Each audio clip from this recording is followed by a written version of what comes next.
Hello everyone, welcome to beat the street. तो आज हम बात करने वाले हैं एक नए फंड के बारे में जिसका नाम है access global innovation fund of fund. इस वीडियो में हम लोग उसका पूरा करेंगे डिटेल्ड एनालिसिस और इस एनएफए के बारे में जानेंगे और साथ ही में हम आपको ये भी बताएंगे कि इसमें आपको इन्वेस्ट करना चाहिए या नहीं करना चाहिए और बाकी सारी डिटेल्स आपके साथ शेयर करेंगे और पूरा करेंगे कंप्लीट फंडामेंटल रिसर्च। उसी के अलावा अगर किसी को भी यहाँ पे किसी भी तरह की प्रॉब्लम है, स्टॉक मार्केट या म्यूचुअल फंड से रिलेटेड कोई भी तरह का डाउट है या फिर किसी भी तरह की प्रॉब्लम है, तो यू कैन व्हाट्सएप अस, जो कि एकदम फ्री सपोर्ट सर्विस है। हमारे जितने भी सब्सक्राइबर हैं उनके लिए एकदम फ्री है। तो यू सब्सक्राइब द चैनल और आप हमें कोई भी तरह की क्वेरी आप उस व्हाट्सएप नंबर पे यहाँ पे भेज सकते हैं और ये एकदम फ्री है। चलिए वी स्टार्ट। अगर हम यहाँ पे बात करेंगे, सबसे पहले मैं एक बेसिक फंड ऑफ फंड का स्ट्रक्चर समझा देता हूँ, ये कैसा है, पूरी स्कीम कैसे काम करने वाली है और फंड ऑफ फंड यहाँ पे क्या होता है। तो मैं आपको बता देता हूँ। देखिए, फंड ऑफ फंड का मतलब है ये किसी और फंड में पैसा इन्वेस्ट करेगा। ठीक है, तो ये हो गया अपना एक्सिस का फंड जिसमें अपन पैसा लगाएंगे। ये एक्सिस वाला FOF हो गया। तो अभी ये एक्सिस FOF है, ये एक फ़ंड में पैसा लगाएगा जिसका नाम है स्कॉलर इंटरनेशनल फ़ंड। ठीक है, स्कॉलर इंटरनेशनल करके एक फ़ंड है जिसके अंदर ये लोग पैसा लगाएंगे। ठीक है, तो ये ऐसे काम करेगा। अभी एक्सिस लगाएगा स्क्रॉडर्स में और स्क्रॉडर्स वाला यहाँ पे इन्वेस्ट करता है। तो अभी फंड ऑफ फंड में सबसे बड़ी प्रॉब्लम क्या होती है, जैसे अगर मैं आपको बताऊँ, इसकी बात करें, ये वाला जो फंड है इसका खुद का ही यहाँ पे टोटल एक्सपेंस रेशो 1% है और उसके अलावा एक्सिस का खुद का यहाँ पे एक्सपेंस होता है। तो लगभग अगर आप देखोगे तो इसका जो टोटल एक्सपेंस है वो यहाँ पे एक्सपेंस रेशो 2.25% आता है। अभी इसमें क्या होता है कि एक्सिस खुद तो कुछ काम कर नहीं रहा है, वो केवल इसमें पैसा लगा रहा है। It is just a feeder fund. तो अभी यहाँ पे इसलिए हम लोग जनरली इस तरह के फंड्स में यहाँ पे इन्वेस्ट करने को नहीं बोलते हैं, क्योंकि ये इतना ज़्यादा बेनिफिशियल नहीं होता। तो ये एक बेसिक स्ट्रक्चर है फंड ऑफ फंड का, बट फिर भी हम लोग यहाँ पे थोड़ी बहुत डिटेल्स जानते हैं क्या क्या है, ये कैसे होगा। देखिए, इसका NFO खुलेगा 10 मई को, जो कि आज है। 21 मई को ये बंद होगा। इसका रिस्कोमीटर जो है वेरी हाई रिस्क है। ठीक है, तो अभी अगर हम यहाँ पे बात करें, उसके अलावा इनके जो एलोकेशंस रहेंगे वो 95 से यहाँ पे 100% तक, यहाँ पे लगभग 95% ये लोग स्क्रॉडर के international selection fund of fund global disruption में लगाएंगे और अभी 5% ये लोग लगा सकते हैं डेप्ट और मनी मार्केट में, जब भी इन लोग को अपॉर्चुनिटी होगी। तो उसके अलावा अगर हम बात करें, इन लोग के बहुत सारे एक्सेस के बहुत सारे फंड ऑफ फंड आ चुके हैं ऑलरेडी। वहीं पे अगर हम देखेंगे, इसमें बहुत सारे तरह के प्लान्स है, रेगुलर प्लान और direct plan. And I always suggest कि आप लोग हमेशा अपने डायरेक्ट प्लान के थ्रू जाएं जिसमें यहाँ पे पैसा आपका कम लगता है। वहीं पे अगर आप बात करेंगे यहाँ पे NAV वगैरह की, तो वो सारी चीज़ें जो सेम रहती है। अगर आप देखोगे तो अगर आपकी कभी भी आप यहाँ पे करते हो, पैसा लगाते हो, तो अगर आपका पैसा 3 बजे से पहले मिल जाता है तो आपको उस दिन की यहाँ पे रेट लग जाएगी, और अगर आपको 3 बजे के बाद पैसा भरते हो किसी भी फंड में तो आपको अगले दिन की रेट लगेगी। ठीक है, तो ये एकदम सिंपल सा यहाँ पे ओवरऑल पैटर्न है। अच्छा, इसके लिए मिनिमम इन्वेस्टमेंट आपको कितना करना है, तो अगर आप NFO में लगाना चाहते हो तो 5,000 रुपये करेंगे सबसे पहले। ठीक है, और एडिशनल परचेज के लिए यहाँ पे नॉट एप्लीकेबल, क्योंकि होता नहीं है। और अगर आप कभी बाद में लगाते हो 5,000 रुपये, तो उसके बाद आपको एडिशनल परचेज कितना करना है, फिर 100 रुपये and in the multiple of 1। कुल मिला के यहाँ पे आप 5,000 रुपये मिनिमम इन्वेस्टमेंट है, या भले आप SIP करो या लमसम करो, और यहाँ पे एडिशनल परचेज के लिए 100 है। अब मैं आपको ट्रिक बताता हूँ, अगर किसी को लगाना है इस फंड में तो सबसे पहले क्या करो। देखो, NFO में कभी भी पैसा नहीं लगाना चाहिए, उसके बहुत सारे रीजंस हैं जो हम लोग एंड में बताएंगे।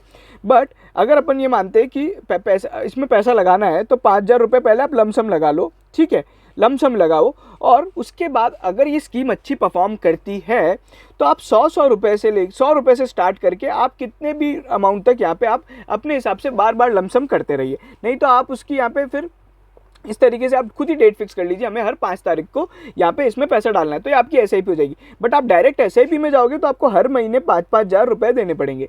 तो ये एक चीज़ थी। वहीं पे इसका जो बेंचमार्क इंडेक्स है, ये MSCI AC world net TRI net total return index करके एक है, जिसके बारे में हम लोग बात कर लेंगे। इसके हितेश दास हैं जो कि इसके फंड मैनेजर रहेंगे, लेकिन हमें उनसे कोई मतलब ही नहीं, क्योंकि वो एक फीडर फंड है जहाँ पे फंड मैनेजर की इतनी कैपेसिटी वगैरह और यहाँ पे कैपेबिलिटी काम नहीं आती है। और ये बेसिक एक्सपेंस रेशो वगैरह ये सारी चीज़ें थी। अब थोड़ी बहुत यहाँ पे डिटेल्स जानते हैं फंड के बारे में। अगर मैं आपको बताऊँ, यहाँ पे देखो, ये एक बहुत ही इंपॉर्टेंट चार्ट है। ये देखो, ये तो अपना वो वाला फंड है जिसके अंदर पैसा लगाया जाएगा, और ये S&P और नस्डैक के टोटल रिटर्न्स है। तो अगर आप देखोगे ना तो इसने लगातार यहाँ पे बिल्कुल बिल्कुल उसके रिटर्न्स के साथ ही यहाँ पे चला है। तो मतलब इसने ऐसे SP 500 के रिटर्न्स को बीट नहीं किया है, ठीक है। बट इसने जो अपना जो वो वाला फंड है, खुद का जो इसका इंडेक्स है, जो कि MSCI का इंडेक्स है, उसको रिटर्न्स को बीट किया है। अभी मैं इसमें एक इंपॉर्टेंट बात ये क्यों बता रहा हूँ आपको, कि अगर आपको इंटरनेशनल एक्सपोजर ही लेना है ना, तो आप नस्डैक के फंड में चले जाओ। नस्डैक का एक फंड है जिसका नाम है नस्डैक नहीं, सॉरी, एक मोतीलाल का एक फंड है नस्डैक 100 FOF, ठीक है। तो ये वाले फंड में आप जा सकते हो, और इसका क्या है, एक्सपेंस रेशो भी थोड़ा कम है। तो ये सारी चीज़ें हैं, है ना। तो ये फंड ऑफ फंड है, और वो इंडेक्स फंड में पैसा लगाते हैं ना, तो वो लोग यहाँ पे बहुत यहाँ पे सेफ रहता है, ठीक है।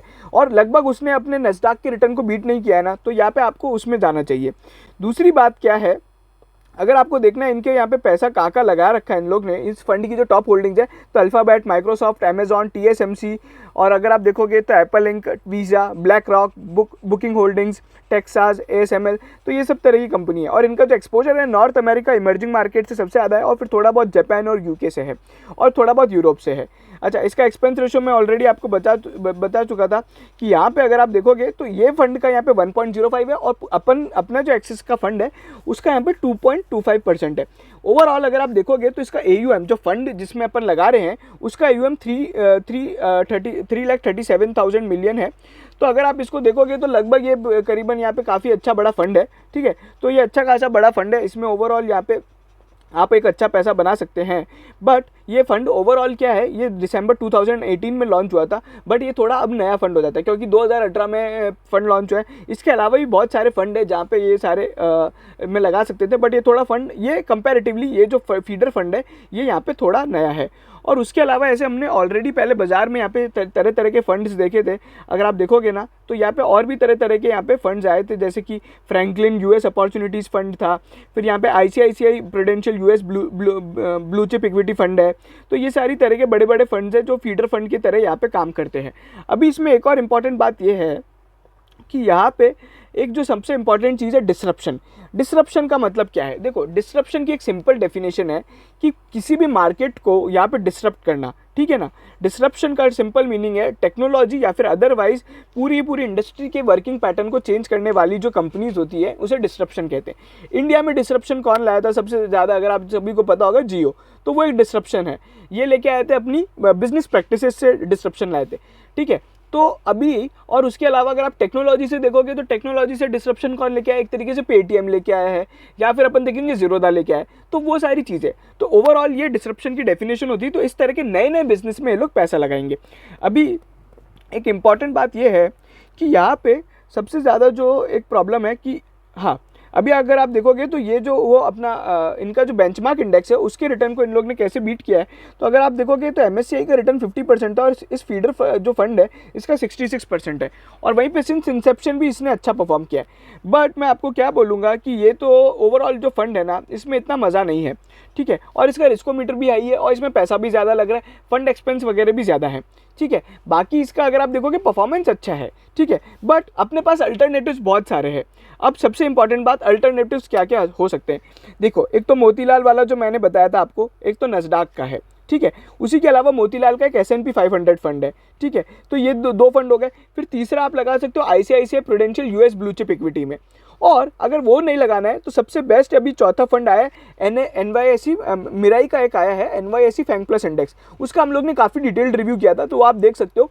वो एक बहुत अच्छा फंड है। उसके अंदर क्या होता है, वो लोग फैंग कंपनीज में लगाते हैं। फैंग कंपनीज यानी होगी फेसबुक, अमेजॉन, नेटफ्लिक्स, गूगल, और ये सभी तरह की जो अपनी कंपनीज है ना, इनमें लगाया जाता है। तो टोटल 10 कंपनीज है जो टॉप 10 टेक्नोलॉजी कंपनीज है, और वही डिसरप्शंस है, ठीक है। और उसमें आपको बहुत अच्छा पैसा बनेगा। ओवरऑल आपको अगर इंटरनेशनल एक्सपोजर लेना है ना, तो ये फंड के साथ नहीं जाना चाहिए। अब हम आ जाते हैं आखिरी बात पे, NFO में क्यों नहीं लगाना चाहिए। देखो, NFO में नहीं लगाने का सिंपल रीज़न क्या हो सकता है। देखो, सबसे पहली बात तो ये, आप जब भी NFO में लगाते हो तो आपका पैसा लगभग 20 दिन के लिए ब्लॉक होता है, ठीक है। तो 20 दिन का एक तो अपने को नॉशनल लॉस ऑफ इंटरेस्ट होता है। दूसरी चीज़, जब भी आप NFO में लगाओगे तो पहली बात तो आपको फंड की परफॉर्मेंस के बारे में नहीं पता है, ठीक है। और उसी के अलावा फंड के AUM साइज़ वगैरह के बारे में नहीं पता है, ठीक है। और दूसरी चीज़ क्या है कि ये IPO नहीं है। IPO में अपन इसलिए लगाते हैं क्योंकि उसमें बहुत ज़्यादा गेन होगा, ठीक है।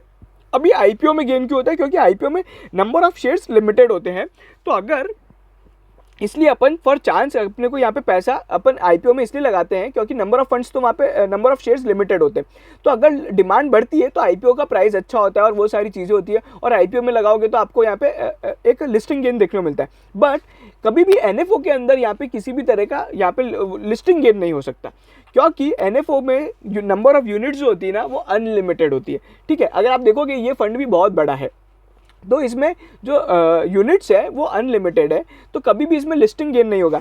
आप फंड को या तो आज 10 तारीख को लगाओ पैसा, या फिर जब ये लिस्ट होगा, मान लीजिए 25 तारीख को लिस्ट हो जाएगा, उस दिन भी लगाते हो तो भी आपको कोई प्रॉब्लम नहीं है। ठीक है ना, वो बहुत मिनिमल इम्पैक्ट आएगा उसका प्राइस पे। तो ऐसा कोई है ना, आईपीओ जैसा नहीं है कि ये ना लिस्ट होने के बाद 20% बढ़ जाएगा, सर्किट लग जाएगा, वैसा कुछ होता नहीं है। ये एक एनएफओ है, और एनएफओ में क्या है, अनलिमिटेड सप्लाई है, तो कभी भी है ना डिमांड इंक्रीज के कारण यहाँ पे ये नहीं बढ़ेगा, इसका प्राइस नहीं बढ़ेगा, इसका एनएवी नहीं बढ़ेगा। तो ओवरऑल हम लोग इसलिए कभी भी मना करते हैं कि आप एनएफओ में मत लगाइए। ठीक है, आप वो फंड को लिस्ट होने दीजिए, अगर आपको अच्छा लगता है तो उस टाइम ही लगा लो, और नहीं तो 1 महीने बाद उसकी परफॉर्मेंस देख के लगा लो। हम लोग ने आपको बहुत सारे तरह तरह के अल्टरनेटिव्स बताए हैं जिसमें आप यहाँ पे लगा सकते हो। तो इस फंड के साथ अगर आप मेरे से पूछते हो तो जाना चाहिए या नहीं जाना चाहिए, तो मैं मना करूँगा। ये थोड़ा 2-3 रीजन है। एक तो फंड की परफॉर्मेंस को ज़्यादा डिसरप्टिव नहीं है जैसा नाम है, और दूसरी चीज़ इससे अच्छे काफ़ी फंड्स हैं जो यहाँ पे अच्छे रिटर्न्स दे सकते हैं, या फिर उसका एक्सपेंस रेशो कम है। तो ये था, और इसी तरह के बहुत सारे फंड्स आते रहते हैं, बट ठीक है, हमने सब फंड्स में नहीं लगाना है। और ओवरऑल ये देखिए उन लोगों के लिए जो यहाँ पे हाई रिस्क वाले हैं, ठीक है, क्योंकि इसमें ये एक इंटरनेशनल फंड है तो इसमें रिस्क बहुत ज़्यादा होती है। ठीक है, अगर आप लोग रिटायर्ड लोग हैं, आपकी जो सेविंग्स है मतलब पूरी ज़िंदगी कमाई है, तो प्लीज़ उसमें आप मत लगाइएगा, बहुत मिनिमल इम्पैक्ट अपना लगाइएगा। मैं जनरली एक आदमी को ये बोलता हूँ कि अपने टोटल म्यूचुअल फंड पोर्टफोलियो का आप 10 to 20% ही इस तरह के फंड्स में लगा सकते हैं। बाकी मैक्सिमम फंड आप इंडिया के फंड्स में लगाइए, इंडिया की ब्लू चिप में लगाइए, कहीं आपका पैसा नहीं डूबेगा। Axis blue chip is one of the best fund. ठीक है, वो एक ऐसा फंड है जिसने कंसिस्टेंट परफॉर्मेंस दी है। तो किसी को भी इक्विटी फंड का यहाँ पे एक्सपोजर लेना है ना, तो एक्सिस का बहुत अच्छा फंड है, और एक्सिस का स्मॉल कैप अच्छा है, और उसके अलावा मिराई का ले लो। ठीक है, और उसी के बाद आप थोड़े बहुत है ना यूटीआई के इंडेक्स फंड वगैरह हैं तो आप उसमें जा सकते हो, बट आप इसमें एक्सपोजर हमेशा कम रखिएगा। इंटरनेशनल फंड्स में बहुत ज़्यादा ऊपर नीचे होता है, तो जो लोगों यहाँ अभी अगर अपन मिलेनियल्स हैं तो मिलेनियल्स लगाइए, वो थोड़ा बहुत पैसों के साथ खेल सकते हैं, बट ये हाई रिस्क फंड है तो इस चीज़ को कंसिडर करके ही आप इसमें इन्वेस्ट कीजिएगा। बाकी ये सारी बेसिक डिटेल्स थी, हम लोग ज़्यादा और डिटेल में बात नहीं करेंगे इसके बारे में, क्योंकि हमें ज़्यादा इसमें घुसना नहीं है। और ओवरऑल यहाँ पे बाकी वही सारी चीज़ें होती है, सिमिलर सब टैक्सेशन वगैरह सब सेम होता है। तो ये सारी चीज़ें, बाकी किसी भी तरह का आपको डाउट है आप कमेंट सेक्शन में बताइए, नहीं तो हमें व्हाट्सएप कीजिए, हम लोग आपका ज़रूर रिप्लाई करेंगे। Thank you so much.